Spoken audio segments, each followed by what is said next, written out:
Y he titulado el tema de esta noche, Reinado de Joás en Judá. Estamos viendo la historia de los reyes, tanto del reino del norte de Israel como del sur de Judá. Vuelvo nuevamente a recordarles que la nación de Israel sufrió una división después de la muerte del rey Salomón y se formaron dos reinos, en el norte Israel y en el sur Judá. En el reino de Judá se mantenía la dinastía de David. Toda la descendencia de David mantenía reinándose sin cambiar. En cambio, en el de Israel se levantaban dinastías, eran derrocados y se levantaba otra dinastía y no se mantenía la misma familia en el trono. No es el caso en Judá. Vimos que la esposa del rey Joram, Atalía, hija de Jezabel, aprovechó que su hijo Ocosías había sido asesinado y ella misma mató a sus hijos y a sus nietos herederos al trono para constituirse ella reina. Sin embargo, Josabet, su hija, escondió a uno de los hijos del rey asesinado, un hijo de Ocosías, llamado Joás, que acababa de nacer. Lo escondieron durante 7 años con su esposo, el sacerdote Joiada, y lo instruyeron en los caminos del Señor. Y llegó el momento en que Joiada lo presenta ante los principales de Israel para que lo proclamaran rey. De esta manera la influencia malvada de Acab y Jezabel fue erradicada, tanto en el reino del norte de Israel como en el reino del sur Judá. Dios levantó a un hombre llamado Jehú para erradicar esa dinastía malvada de Acab, y lamentablemente también fue asesinado Ocosías, el rey de Judá. La Biblia menciona el nombre de la madre de Joás y dice que se llamaba Sibia de Berseba.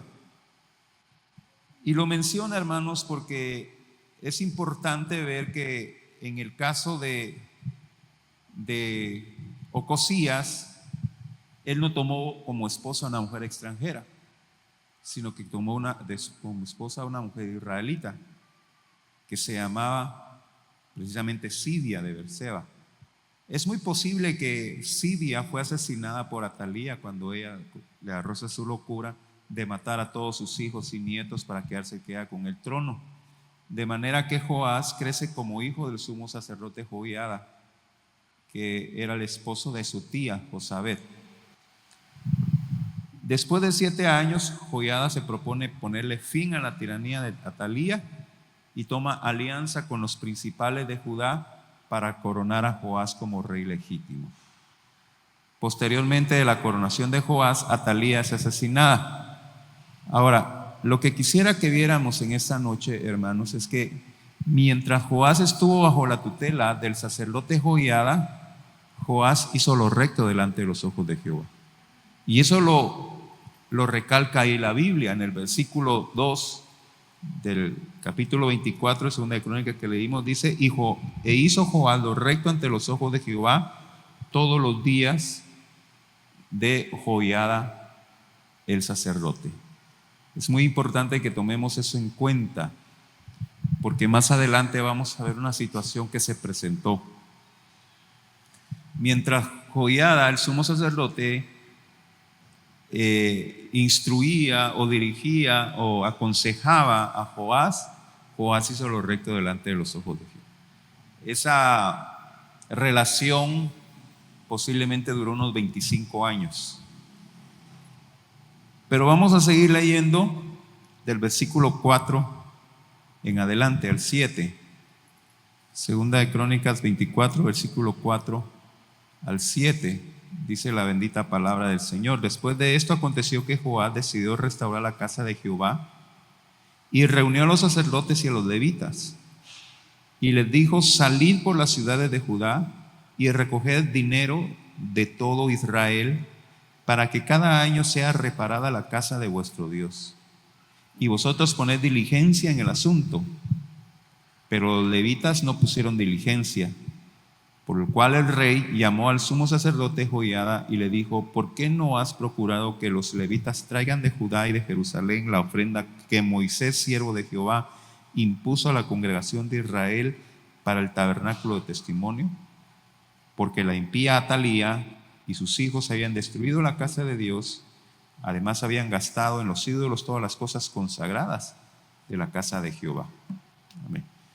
Cuando creció Joás, porque dice la Biblia que él empezó a reinar a los 7 años.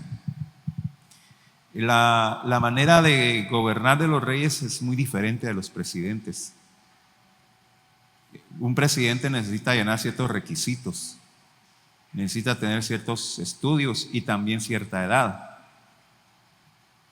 Creo que una persona de unos 25 años no puede ser presidente, tiene que tener cierta edad.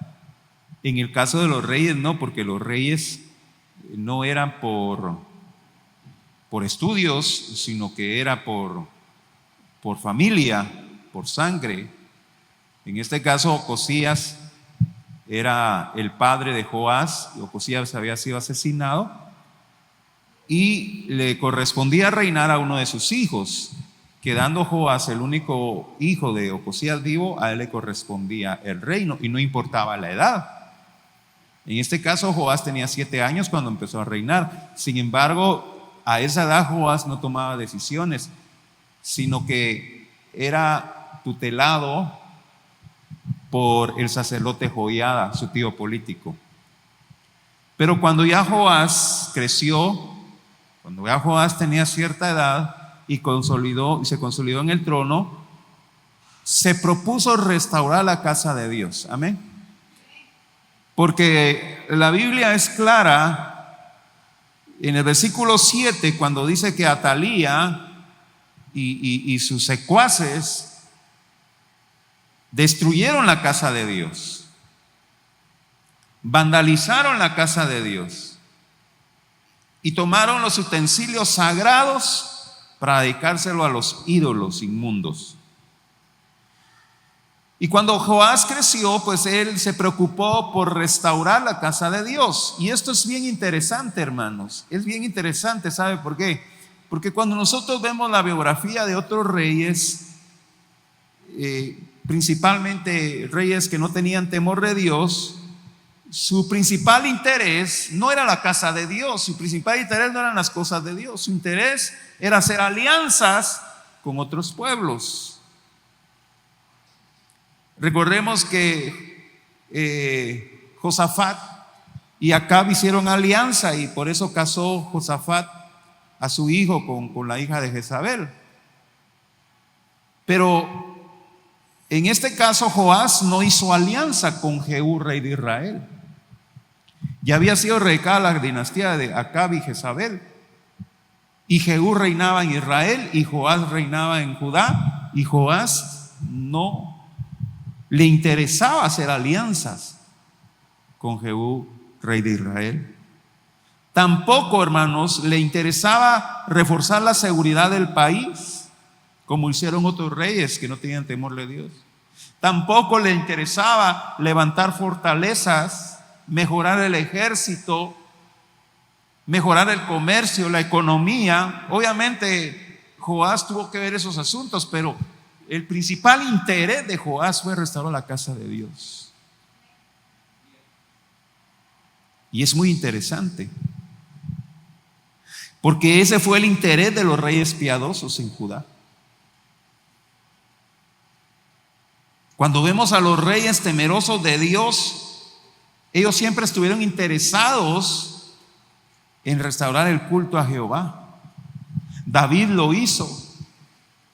David, cuando fue rey, el arca del pacto no estaba en el tabernáculo, sino que estaba por allá en una casa de un levita, y David se preocupó por traer el arca del pacto a Jerusalén.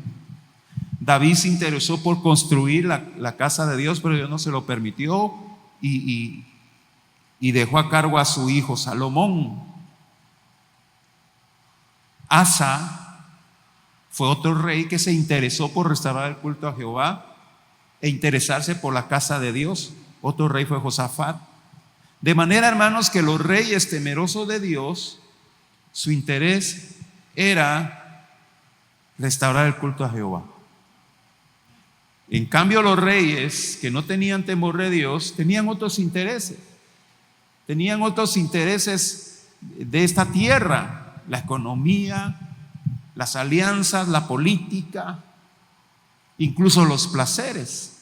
Vieron reyes que les interesaron los placeres, como Salomón, que tuvo 700 esposas y 300 concubinas, 1000 mujeres. Pero los reyes que tenían temor de Dios, su característica es que se preocuparon por la casa de Dios.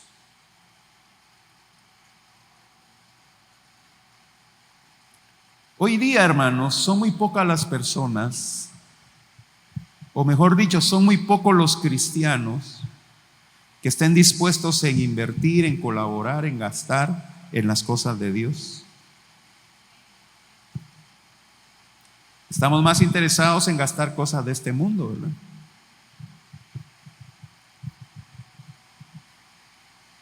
Estamos más interesados en las cosas materiales de este mundo. Nos esforzamos por tener cosas materiales, comprar un buen teléfono celular, comprar un buen televisor, un buen equipo de sonido y cosas como esas, pero es muy poco el interés que los cristianos tienen por las cosas de Dios, por la casa de Dios, invertir en la casa de Dios. Miren, hermanos, hay iglesias, no aquí, ¿verdad?, sino por allá lejos. Aquí no pasa eso. Hay iglesias donde hay cristianos que ni siquiera colaboran con la venta de la iglesia. ¿Puede usted creer? Porque usted sí colabora, ¿verdad? ¿Amén? Que es para la obra de Dios, pues no es para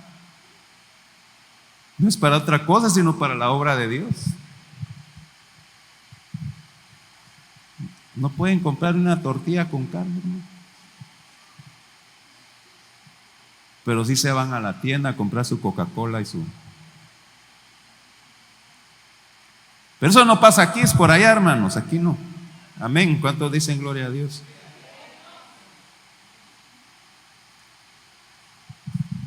De manera que Joás se interesó por las cosas de Dios, más que otra cosa secular. Y eso, hermano, debe ser un ejemplo para nosotros. Preocúpese por las cosas de Dios. Yo no sé si usted tiene una buena Biblia en su casa, una buena Biblia de estudio, comentario bíblico, diccionario bíblico. Yo no sé si usted tiene, pero debe invertir en las cosas de Dios para su edificación. Amén. Acuérdese que eso es invertir en las cosas eternas. ¿Amén? Que dice la palabra: hagan tesoro en el cielo, donde no se lo come la polilla, donde no se oxida ni se lo roba ladrón. Amén. Las cosas eternas, en edificarnos espiritualmente. Amén. Sin embargo, hermanos, cuando Joás se propone restaurar la casa de Dios, porque Atalía y sus seguidores la vandalizaron, encuentran negligencia por parte de los levitas. Entonces leímos ahí en el versículo 5: y reunió a los sacerdotes y los levitas y les dijo: salid por las ciudades de Judá y recoged dinero de todo Israel, para que cada año sea reparada la casa de vuestro Dios, y vosotros poned diligencia en el asunto. Pero los levitas no pusieron diligencia. Ahora, los levitas, quisiera recordarles que los levitas eran parte de las tribus de Israel. Las tribus de Israel eran 12. No tengo 12 dedos, por eso lo embarco así. Así, 12. Y una de las tribus, los levitas, era la tribu escogida para el servicio de la casa de Dios. Los levitas eran apartados exclusivamente para el servicio de la obra de Dios. Por lo tanto, cuando Joás quería restaurar la casa de Dios, se aboca a los levitas.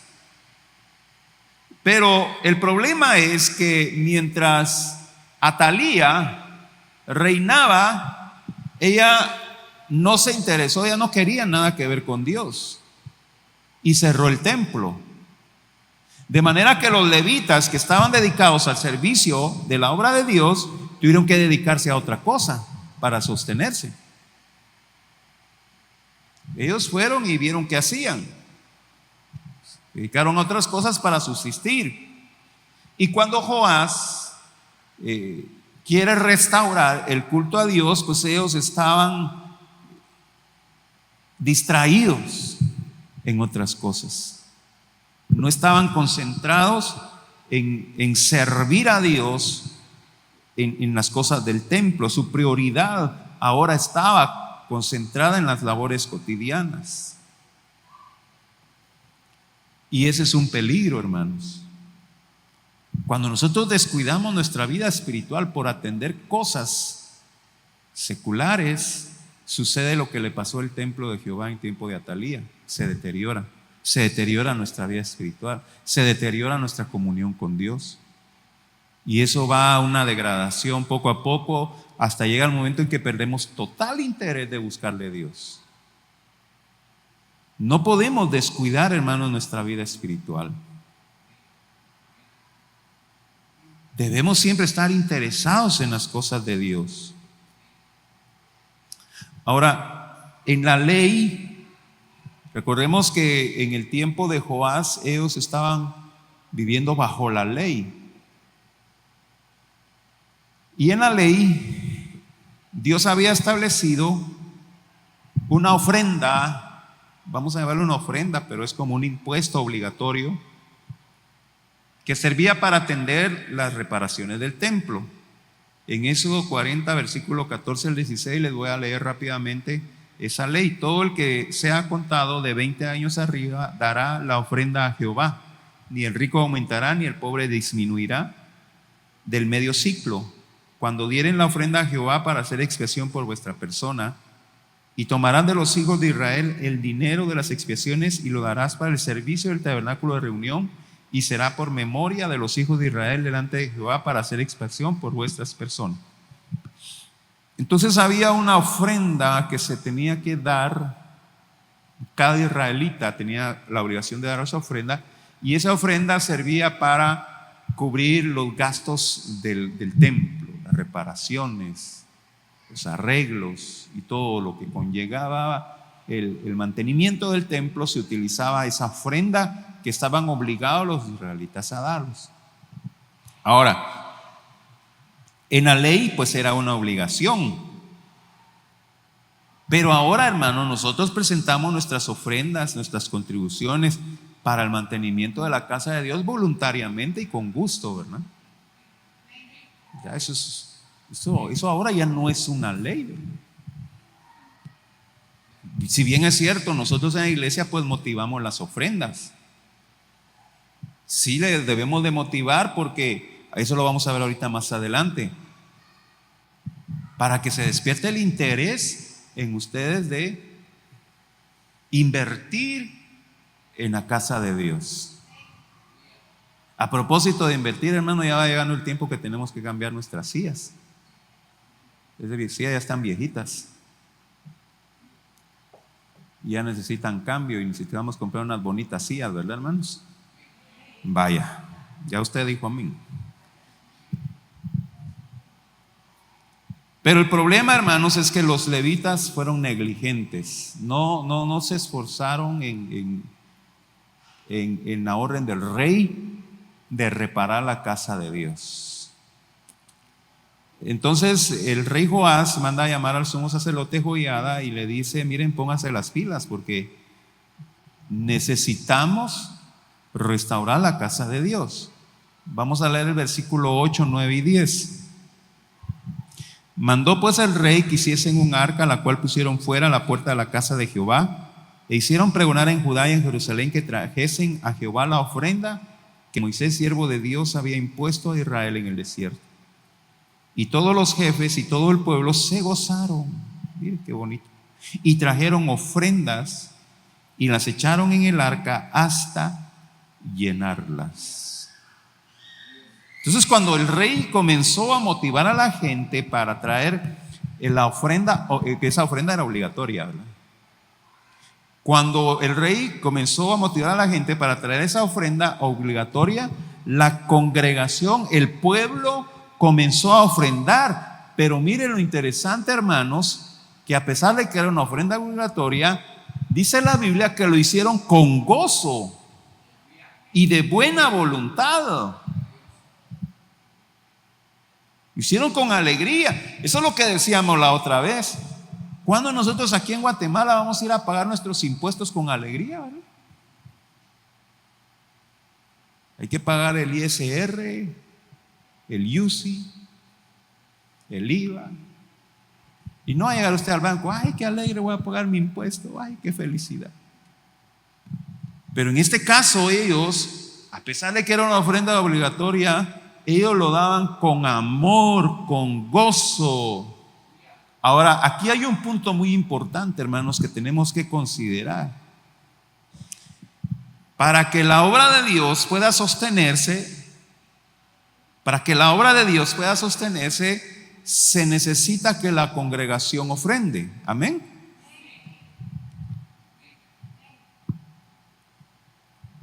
Pero hay también necesidad de que hayan personas que administren esas ofrendas.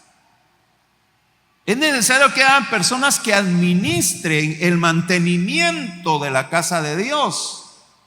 Porque démonos cuenta que cuando la gente pudo presentar sus ofrendas, lo hicieron con gozo. Pero mientras los encargados, los administradores, no se disponían para hacer su trabajo, la gente no podía traer su ofrenda.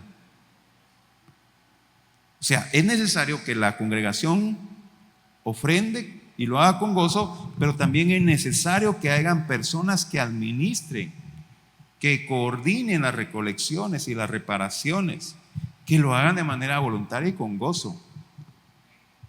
Amén. Es necesario.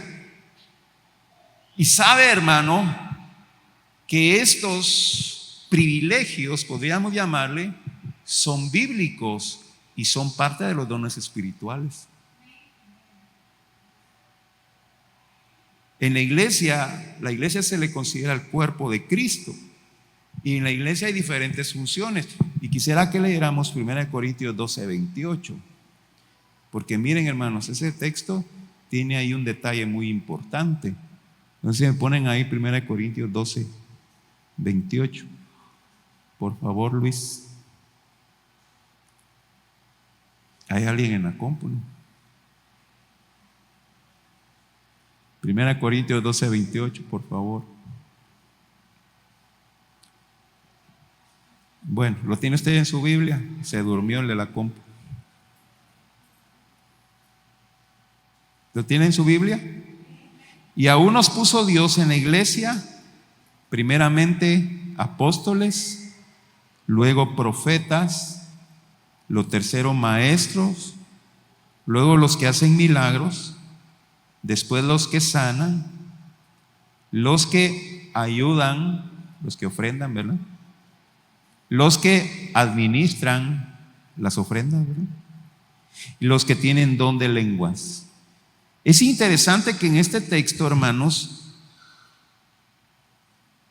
los que colaboran y los que administran se mencionan junto con los apóstoles y profetas y los maestros y los que hacen milagros y los que sanan y los que hablan lenguas. Es decir, hermanos, que administrar la obra de Dios también es un don del Espíritu Santo. Y tener la disposición, que no le brille el codo, tener la disposición de ofrendar para la obra de Dios también es un don del Espíritu Santo. Y así lo dice 1 Corintios 12, 28. No sé si, al fin se despertaron los muchachos. Y puso Dios en la iglesia primeramente apóstoles, profetas, maestros, los que hacen milagros, que sanan, los que ayudan,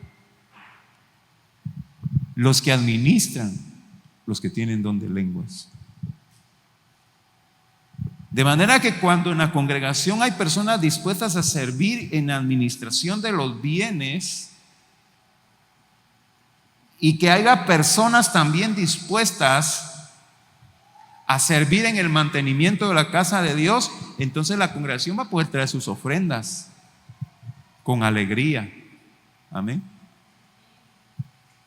Va a poder traer sus ofrendas con alegría. Vamos a estar organizados, coordinados, sirviendo todos en la obra de Dios. Yo sé que hay personas que en sus comunidades se prestan para trabajar en los cocodes, ¿verdad?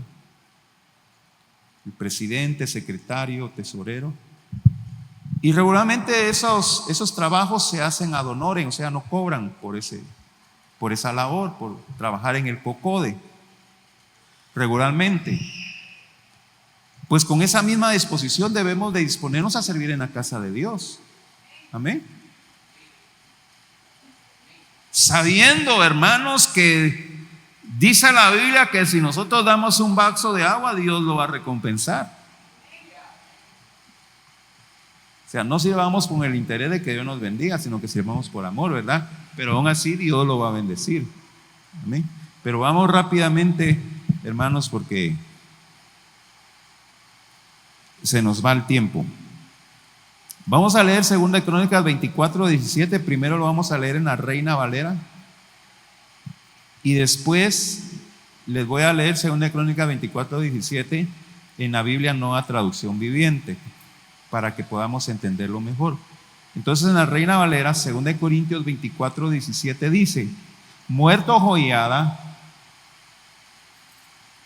vamos a ver cómo, Perdón, me adelanté. Vamos a leer versículo 15 y 16. Segunda de Crónicas capítulo 24, versículo 15 y 16. Me estaba adelantando. Dice Segunda de Crónicas capítulo 24, versículo 15 y 16. Mas Joiada envejeció y murió lleno de días. De 130 años era cuando murió. Y lo sepultaron en la ciudad de David con los reyes, por cuanto había hecho bien con Israel y para con Dios y con su casa. Joiada, hermanos, fue el sumo sacerdote que desafió a Atalía. Y Joiada fue un hombre que fue más valiente que los capitanes del ejército, porque él desafió a Atalía. No solamente Atalía lo odiaba por ser un siervo de Dios y ya tenía precio su cabeza, sino que además de eso, él se levanta y organiza a los príncipes de Judá para coronar a Joás como el legítimo rey heredero. Fue muy valiente al hacerlo, y por tal valentía el pueblo lo honró. Y dice la Biblia que lo sepultaron en la ciudad de David con los reyes, por cuanto había hecho bien a Israel. En la historia de los reyes de Judá, van a haber reyes que no van a ser sepultados en el cementerio de los reyes. Pero Joiada, no siendo rey, fue sepultado en el cementerio de los reyes. ¿Por qué, hermanos? Porque Dios lo honró. Dios honra a los que le honran. Dice Juan capítulo 12, versículo 26: si alguno me sirve, sígame, y donde yo estuviere, ahí también estará mi servidor. Y si alguno me sirviere, mi Padre le honrará. Amén. Vale la pena servir y honrar al Señor. Y Dios le dio muchos años a Joiada. Imagínense, hermanos, Joiada vivió 130 años. 130 años. Para que una persona muera en el 2025, tuvo que haber nacido ¿en qué? En 1895, ¿verdad? En 1895. Haber vivido todos los años 1900 y los inicios del año 2000. Un cuarto de los años 2000, ¿verdad? Dios lo honró. Mire, Joiada vivió más que Moisés. Moisés vivió 120 y su hermano Aarón vivió 123. Pero esa es la honra que Dios le da a los que le sirven. Amén. Bueno, ahora sí vamos a 2 Crónicas capítulo 24 versículo 17. Lo vamos a leer en Reina Valera primero. Y muerto Joiada, vinieron los príncipes de Judá y ofrecieron obediencia al rey, y el rey los oyó. Ahora les voy a leer ese mismo texto, pero en la Nueva Traducción Viviente. 2 Crónicas capítulo 24 versículo 17. No sé si lo está. Después de la muerte de Joiada, los líderes de Judá fueron y se inclinaron ante el rey Joás y lo persuadieron para que escuchara sus consejos. Entonces, en esta versión de la Biblia nos habla más clarito qué fue lo que sucedió ahí. Cuando murió Joiada, que era una influencia muy poderosa sobre el rey Joás, entonces vinieron unos príncipes, unos líderes, y lo fueron a convencer de hacer cosas que no convienen. Y miren, hermanos, quizá una de las debilidades de Joás fue que siempre estuvo bajo la tutela de Joiada. Siempre Joiada lo aconsejaba y lo guiaba qué era lo que tenía que hacer.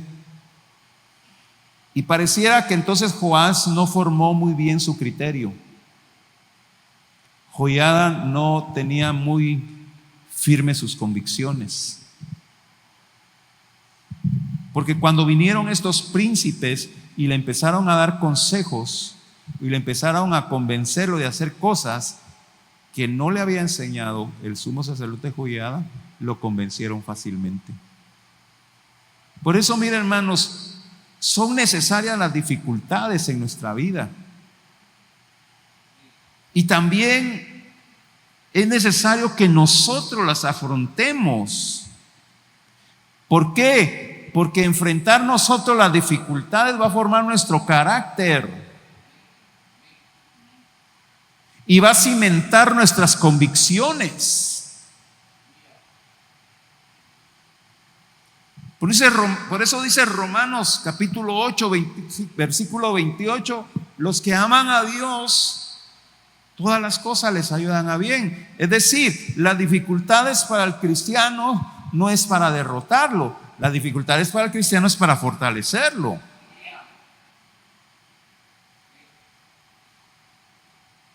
¿Cuántos están pasando dificultades? ¿Ninguno? ¿Está pasando alguien dificultades? Dichoso. Dichoso, siéntase dichoso. Mire lo que dice Santiago capítulo 1, versículo 2 al 4. Hermanos míos, tened por sumo gozo cuando os halléis en diversas pruebas, sabiendo que la prueba de vuestra fe produce paciencia, mas tenga la paciencia su obra completa para que seáis perfectos y cabales, si aunque os falte cosa alguna. Para el cristiano, escúchame bien, las dificultades son una ventaja, no una desventaja. Y es importante, hermanos, que nosotros mismos las enfrentemos. Usted como padre de familia, usted deje que sus hijos aprendan a solucionar sus problemas. No le esté solucionándole todo. No le esté haciendo usted las tareas. Deje que él se esfuerce, porque eso le va a hacer desarrollar su carácter, su personalidad. Pero si usted le hace todo, si usted lo consiente, él va a crecer como una persona sin carácter, sin convicciones. Y pareciera que ese fue el caso de Joás. Una vez muerto el sumo sacerdote Joiada, vinieron funcionarios del rey, quienes comenzaron a adularlo y lo convencieron con malos consejos. Posiblemente estos funcionarios fueron partidarios de Atalía. Y Joás cedió a sus malas sugerencias. Dice el versículo 18, 2 Crónicas 24, 18. Y desampararon la casa de Jehová, el Dios de sus padres, y sirvieron a los símbolos de acera y a las imágenes esculpidas. Entonces la ira de Dios vino sobre Judá y Jerusalén por este su pecado. Estos funcionarios fueron a convencer al rey, volvamos a instituir el culto que dejó Atalía, a las imágenes de acera. ¿Saben por qué, hermanos? Porque el culto a esos ídolos involucraba adulterio, involucraba prostitución, involucraba homosexualismo, esos pecados. Y ellos se deleitaban con esos pecados. Pero el culto a Jehová exige santidad. Exige santidad y eso no les gustaba. Y convencieron a Joiada, volvamos a instituir el culto a Acera. Que la adoración del culto a Acera involucraba esos pecados sexuales. Querían adorar a Acera, se van a meter con una prostituta. Esa era la adoración a Acera. Y se van a meter con un sacerdote varón, hombre con hombre, homosexualismo. Y entonces dice la Biblia que la ira de Dios vino sobre Judá y sobre Jerusalén por ese pecado. Pero Dios es un Dios de misericordias. Pero Dios es un Dios de oportunidades. Dice el versículo 19: y les envió profetas para que los volviesen a Jehová, los cuales los amonestaron, mas ellos no los escucharon. Cuando se desvió Joás y desvió al pueblo nuevamente a la idolatría, Dios en su misericordia envió profetas para hacerlos volver a los caminos de Dios, pero ellos no los escucharon. Dureza de corazón, obstinación, rebeldía. Entonces Dios envía al hijo de Joiada, a Zacarías. Zacarías debió haber crecido junto con Joás, porque Joás fue criado por Joiada y Zacarías era hijo de Joiada. Debió de verlo como un hermano. Al menos eran primos. Dice el versículo 20: entonces el Espíritu de Dios vino sobre Zacarías, hijo del sacerdote Joiada, y puesto en pie donde estaba más alto que el pueblo, les dijo: así ha dicho Dios, ¿por qué quebrantasteis los mandamientos de Jehová? No os vendrá bien por ello, por haber dejado a Jehová, Él también os abandonará. Dios usó a Zacarías, el primo de Joás, para darle esta advertencia: ustedes se alejaron de Dios, ustedes quebrantaron los mandamientos, no les va a ir bien por eso. Porque ustedes abandonaron a Dios, Dios los va a abandonar a ustedes. Pero a los consejeros del rey, a los nuevos consejeros del rey, a estos malos funcionarios, no les gustó la palabra. Y volvieron a influenciar a Joás, lo convencieron para que matara a Zacarías, quien se había criado con él como hermanos.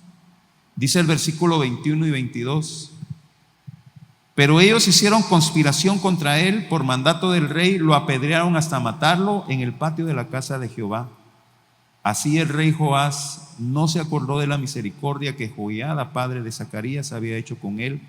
Antes mató a su hijo, quien dijo al morir: Jehová lo vea y lo demande. ¿Hasta dónde llegó Joás, hermano? Volvemos a caer en lo que hemos estado hablando todas estas enseñanzas. Alejarse de Dios degrada a la persona.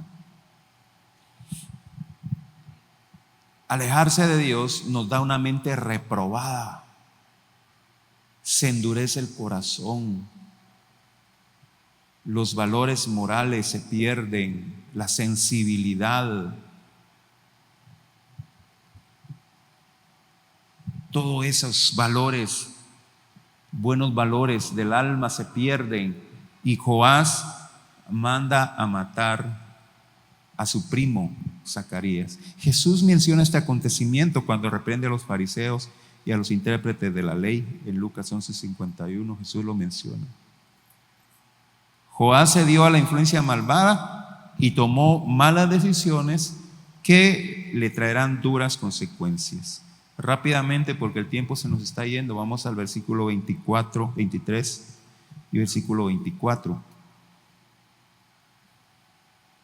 A la vuelta del año subió contra él el ejército de Siria, y vinieron a Judá y a Jerusalén y destruyeron en el pueblo a todos los principales de él, y enviaron todo el botín al rey de Damasco, porque aunque el ejército de Siria había venido con poca gente, Jehová entregó en sus manos un ejército muy numeroso, por cuanto habían dejado a Jehová, el Dios de sus padres.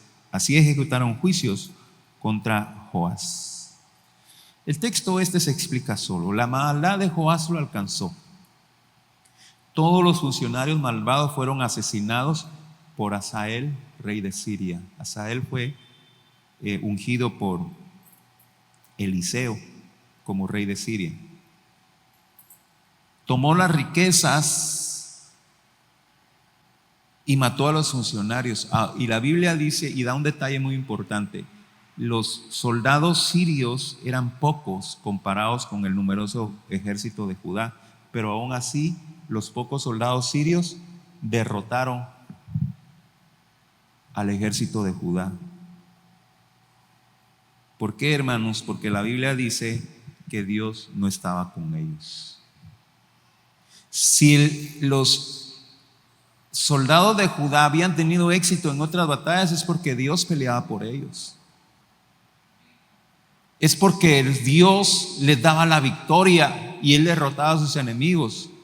No es porque ellos hubieran sido buenos soldados, sino porque Dios estaba con ellos. Pero ahora que ellos se habían alejado de Dios, Dios también se alejó de ellos. Y entonces se cumple lo que dice Deuteronomio 28. Por un camino saldrás en contra de ellos y por 7 caminos subirás delante de ellos. Contrario cuando están las bendiciones. Por un camino vendrán contra ti y 7 caminos huirán delante de ti. Pero en este caso ellos se alejaron de Dios y Dios los entregó en manos de sus enemigos.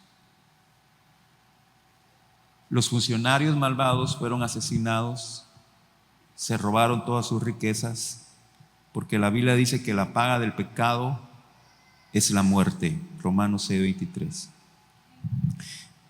Versículo 25. Y cuando se fueron los sirios, lo dejaron agobiado por sus dolencias y conspiraron contra él sus siervos a causa de la sangre de los hijos de Joiada el sacerdote, y lo hirieron en su cama y murió. Y lo sepultaron en la ciudad de David, pero no en los sepulcros de los reyes. Aunque Joás no murió en el ataque de los sirios, hubieron funcionarios que quisieron vengarse por la muerte injusta de Zacarías y asesinaron al rey Joás en su cama. Pero estos conspiradores no reclamaron el trono como lo hizo Jehú en Israel. Simplemente lo mataron. Y lo tremendo de esto, hermanos, es de que Joás, siendo rey, no fue honrado ni sepultado en el sepulcro de los reyes, mientras que Joiada, no siendo rey, fue honrado y sepultado en el sepulcro de los reyes. Ahí en 1 Samuel 2:30 dice: yo voy a honrar a los que me honran, dice el Señor. Hermanos, ¿qué queremos nosotros? ¿Ser honrados por los hombres o ser honrados por Dios? Entonces seamos obedientes a su palabra, hermanos. Conduzcámonos en sus caminos. No seamos sabios en nuestra propia opinión. Tengamos temor de Dios. La enseñanza de este relato es que debemos nosotros perseverar en el Evangelio sin claudicar, no escuchar voces contrarias al Evangelio, hermanos. Miren, algunos dicen, no tenga amigos que no sean cristianos. Pues no, yo no les doy ese consejo, porque si no tenemos amigos que no son cristianos, entonces ¿a quién les vamos a testificar de Cristo, verdad? Hay que tener amigos que no son cristianos para testificarles de Cristo. El problema no es tener amigos no cristianos. El problema es que ellos nos influencien a nosotros en lugar de nosotros influenciarlos a ellos. Ahí está el problema. Como en el caso de Joás. Joás se dejó influenciar por los impíos. Usted como cristiano debe tener firmes sus convicciones para que no sea influenciado por los amigos que no son cristianos. Que ellos lo sigan a usted, no usted seguirlos a ellos. Y que usted permanezca firme en los caminos del Señor sin importar las circunstancias. Dice Hebreos 6:11: pero deseamos que cada uno de vosotros muestre la misma solicitud hasta el fin, para plena certeza de la esperanza. Deseamos que cada uno de vosotros muestre la misma perseverancia, si le cambiamos la palabra, hasta el fin. Mantenernos en los caminos del Señor, aunque fulano y mengano se vayan por allá, nosotros seguimos a Cristo. La semana anterior vimos que Joiada, el sumo sacerdote, organizó para que el nuevo rey Joás y el pueblo hicieran un pacto con Dios, un pacto de fidelidad. Pero Joás rompió ese pacto cuando asesinó a Zacarías, y Dios se alejó de él. Cuando nosotros entregamos nuestro corazón a Cristo, es casi como que hiciéramos un pacto, pero no es en sí un pacto, porque el pacto era muy estricto, y el pacto en la primera falla eran sentenciados. Pero cuando estamos a Cristo, estamos en la gracia. Amén. Y dice el apóstol Juan: hijitos, si habéis pecado, abogado tenemos para con el Padre, a Jesucristo. Amén. Pero cuando fallamos nosotros en nuestro caminar en Cristo Jesús, cuando nos alejamos de Él, téngalo por seguro que usted va a cosechar los frutos de lo que sembró.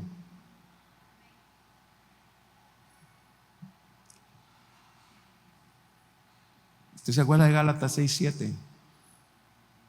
No os engañéis, Dios no puede ser burlado, pues todo lo que el hombre sembrare, eso también segará. Y no hay mejor decisión, hermanos, que nosotros perseveremos en los caminos del Señor. Tengamos temor de Dios. Amén. Que no nos dejemos influenciar como fue Joás influenciado por estos malos consejeros, sino que nos mantengamos firmes en los caminos del Señor. Cuando nosotros miramos y vemos fotos antiguas de la iglesia y miramos, oh, ¿qué se habrá hecho este hermano? Ahora está en el mundo, ahora está siguiendo pasos de los impíos, se alejó de Dios. ¿Por qué? No tenía firmes sus convicciones. ¿Tiene usted firmes sus convicciones?